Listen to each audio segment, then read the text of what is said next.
Good to have you on the show. This is Omobola Stephen, the host of Live Well Lived by Omobola Stephen, a self-improvement and personal development podcast, which aligns topics that is related to personal development and self-improvement, disruptive kind of mind shift conversations that is literally going to move you from where you are to where you need to be with expert and professionals who are adept in these topics.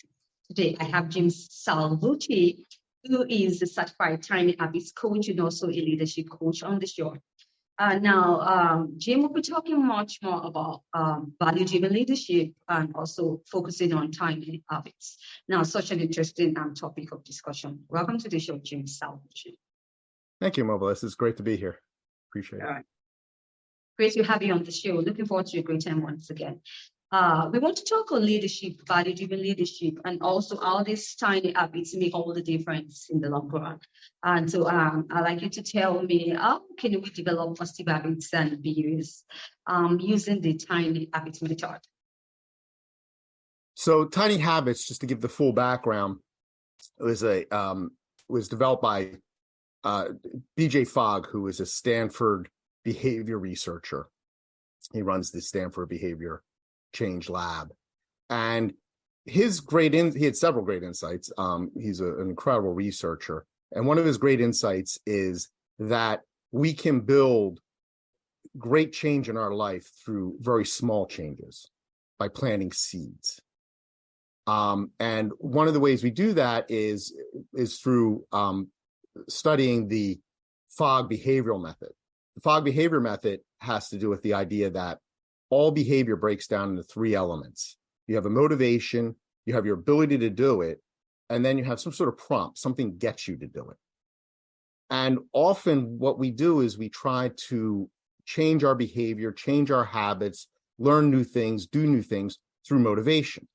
And the limits of motivation are pretty limited. If you need a great example, go to the gym in January and then go to the gym in February, and you will see a physical example of the drop in motivation. Everyone's all gung-ho to work out in January, and by February, their willpower has waned, and that's it.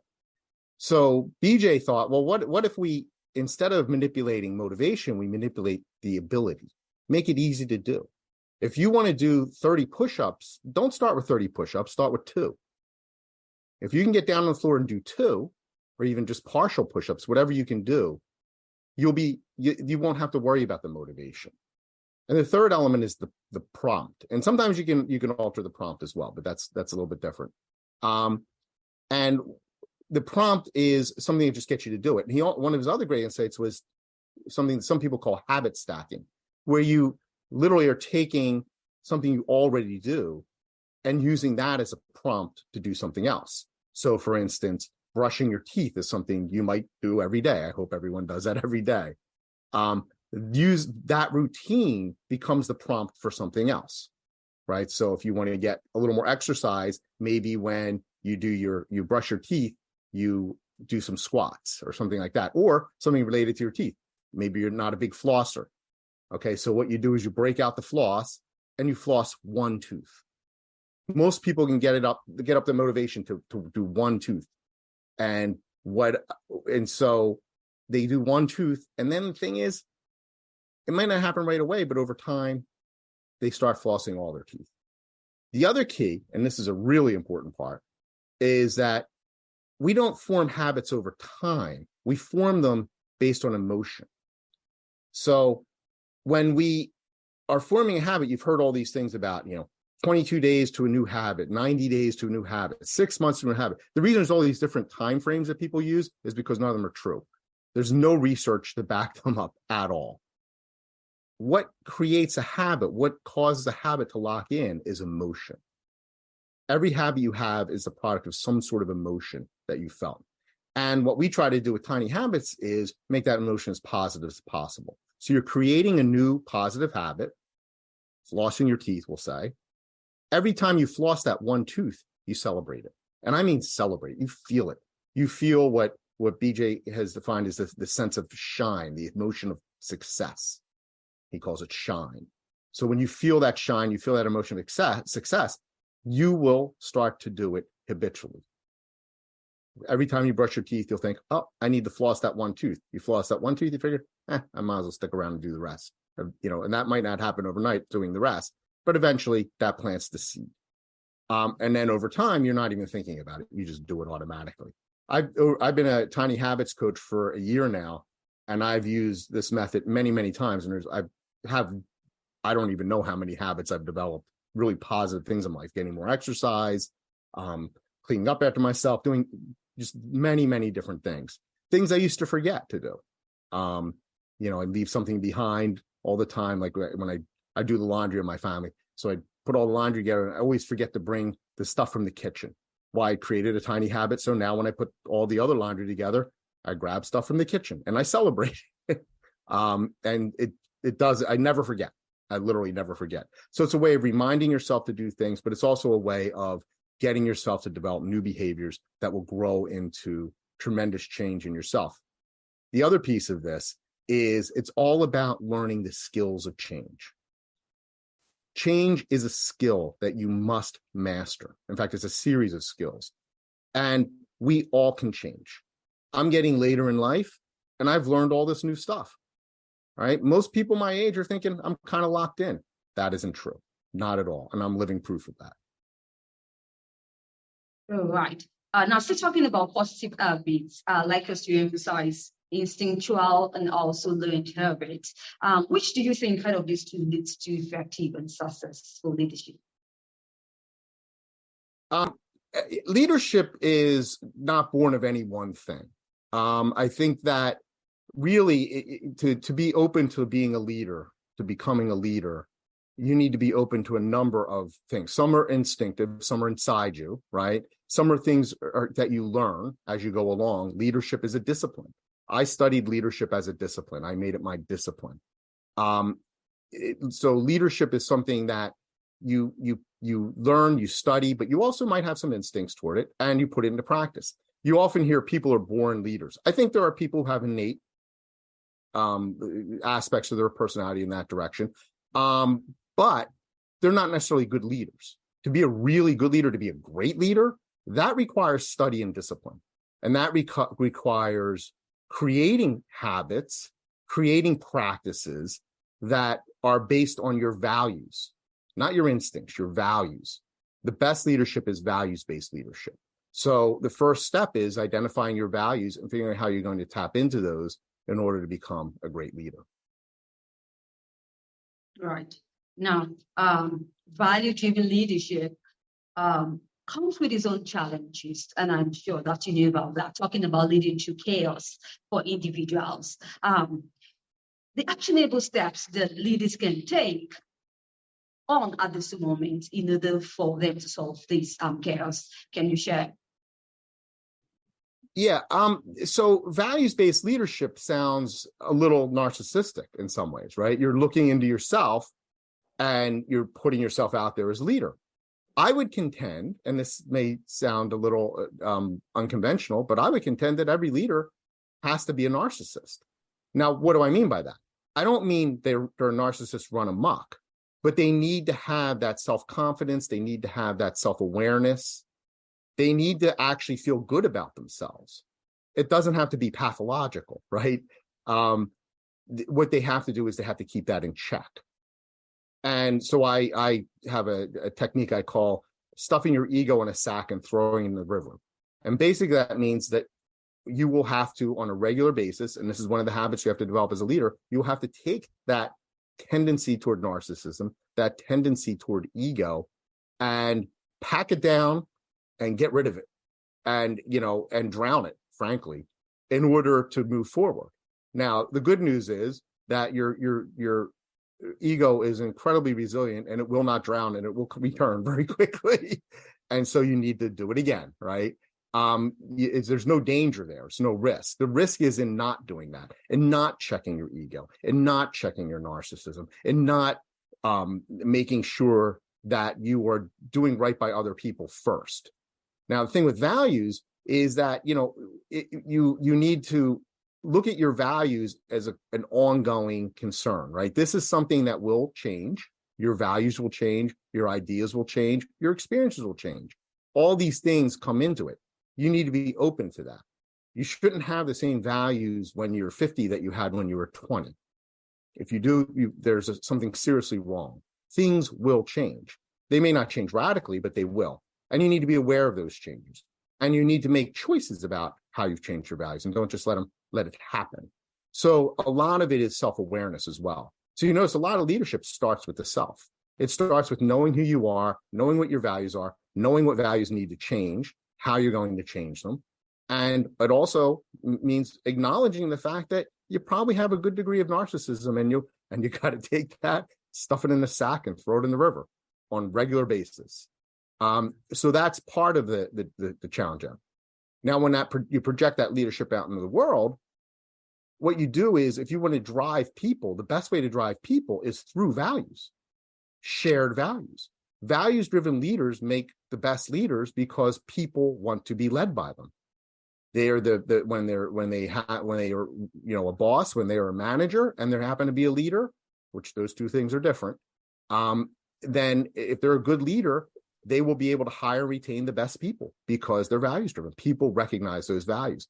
And often those values are reflected in the mission of your organization, be it a business, a nonprofit, a university, whatever it is. You have some sort of mission, and you all rally around that mission. And really great leaders know how to get people to rally around the mission, rally around values, share their values, openly talk about these things, and put them into practice. All right. Thank you, Jim Salvucci, for your insight. Now, talking about leaders, what are their few boss leaders, and why have so many leaders not bosses? Do you have any personal experience or any insights you can share on this? Some I can share and some I cannot. I'll be honest with you. I am 58 years old. I had one boss who was, I would say, a great leader for 1 year in my entire life. And I had to wait until I was 51 to get that boss. Now, I had some decent bosses. I had some good bosses, but a really, truly great leader, I had one. And basically what it comes down to is bosses are not leaders. They are not. There are two different things. There are many, many bosses in the world, and very few of them are leaders. And then even fewer still are great leaders. And there are plenty of leaders out there, even great leaders, who will never be a boss. Those two terms have nothing to do with each other. And one of the troubles we have is that we mix those two things together.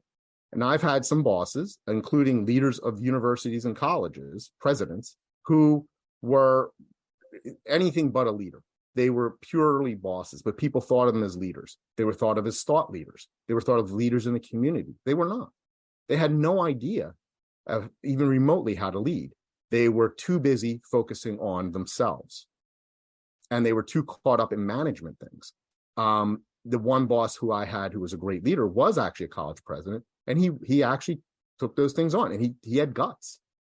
His last year as a president, he was retiring. His last year as a president, he went out of his way to make some changes so his successor would be set up for success.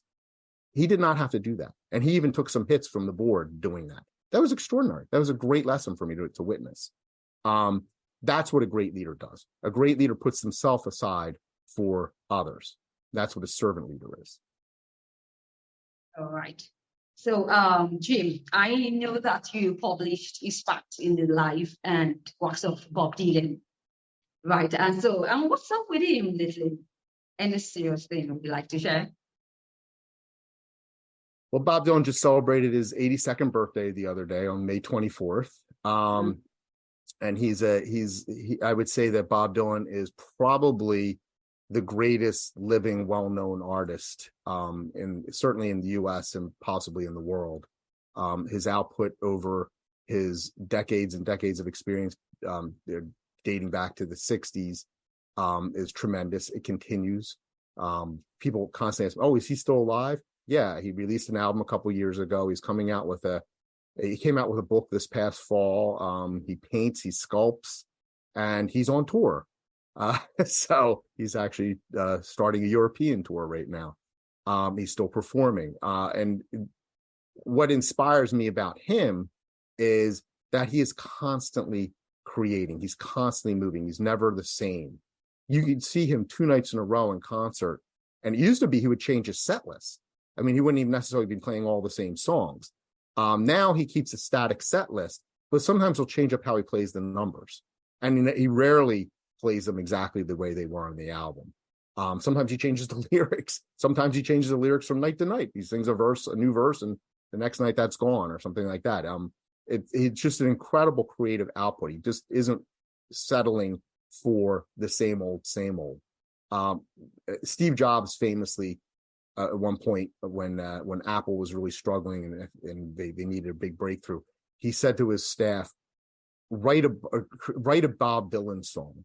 In other words, do something that's just so different and so new, even if it's based on the past, and Bob Dylan's steeped in the past, but something that's just so new that no one's ever really seen it before. No one's ever heard it before. And that's exactly the way art should be. It should be moving and ephemeral. With music, we over 100 years ago, we didn't have recordings. Music was entirely ephemeral. Once music was performed, it was done. You could write it down, but you couldn't hear it again. Now we're used to hearing it over and over again, right? We have recordings. That's very different. Bob Dylan somehow operates in both worlds. His music is both recorded and permanent and ephemeral at the same time. And I find that amazing. Right. Thank you once again, Jim, for your experts insight, talking about leadership and value-driven leadership, and also on tiny habits. Do you have any projects in the pipeline you would like the audience to get to know about? Well, I have a blog and podcast. I write a blog every week and I record it because some people like to listen to it. And it's called On Leading with Greatness, and it's on Substack. It's jimsalvucci.substack.com. And I use that as a way of developing my ideas and sharing them with the world. I have a little bit of a different take on leadership than most people. I don't consider myself a leadership guru. I consider myself a leadership thinker, and I am trying to rethink how we approach leadership. And I really try to come at it from quite a few different angles. And so if you want to learn more about me and what I'm about, that's one way. I'm also, my website is guidanceforgreatness.com. That's my coaching company. And so I'm out there if you want to look that up as well. Right. Any parting word you'd like to extend? Yes. Join my movement. My movement is to rid the world of bad bosses by changing them all into great leaders. I need a lot of recruits. I need a lot of help. There's a few billion bosses to go, but we're getting there one at a time. Thank you. Absolutely. Thank you once again, Jim Salvucci, for your time. I really had a great time listening to your thoughtful leaders and leadership, talking about leadership, value-driven, and also tiny habits, that makes all the difference in the workplace and also in our personal life. I really want to wish you the best of luck in all the projects that you have now and also in the next future. Yeah, thank you, Omobola. All right. Now, if you'd like to catch up with any missed episodes of the show, you can do so on any cross-promotion platforms or distribution platforms you bump into.